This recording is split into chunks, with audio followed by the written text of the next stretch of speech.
This podcast is brought to you by Most Valuable Podcasts, leading the league in podcasting entertainment.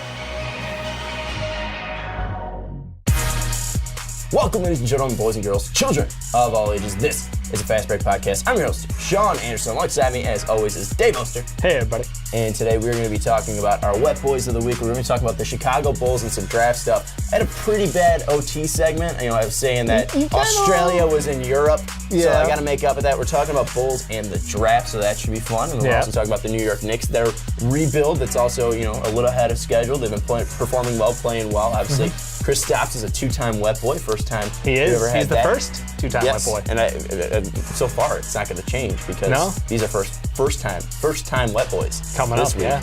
And then we're also going to round up the whole thing talking about Jaylen Brown from the Boston Celtics. If you're listening on iTunes, rate us 5 stars. And if you're already on our iTunes page, rate the Fast Break 5 stars, rate the Onside Kick 5 stars, Primetime Podcast 5 stars, and Ricky Johnny 5 stars. It really helps us and appreciate it. And also, if you're watching on YouTube or listening on iTunes or you're on Blog Talk Radio, check out patreon.com/mostvaluablepodcast. We got a ton of cool perks over there. Jake should be joining us soon. I think Christian as well might be joining us unless he goes to the TOK. So we got a couple people joining us very, very soon. It should be a blast. But we're going to jump into some damp dudes. We're going to be jumping into some soggy shooters. We're talking about Wet Boys. And Dave, you finally get to talk about your boy on the best segment of the Fast Break Podcast. It's been so long since I've gotten to talk about Joel Embiid, the process. He's just been amazing. And honestly, I think it was almost like a coming out party nationally to watch that game against the Lakers.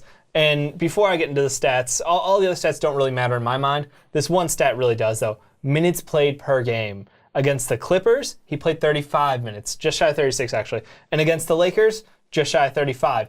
Are you kidding me right now? We're getting over 30 minutes of play out of Joel Embiid. I am losing my mind because, that's the big thing. The fact that he's dominating the court, just absolutely beating people down offensively, defensively, swatting anything that comes near him, and passing at the top of the key. You got 7 for passing from the top of the key. Well, and the crazy thing is those 3 games also included the stinker that he threw up against Golden State. And which took him down to averaging 30 points per game. Did. Joel had a crazy past 3 games, so he deserves the Wet Boy, and that last game against the Lakers was absolutely insane. Poor Julius Randle. 45-7-7-7? What was it again? Yeah, 45-7-7.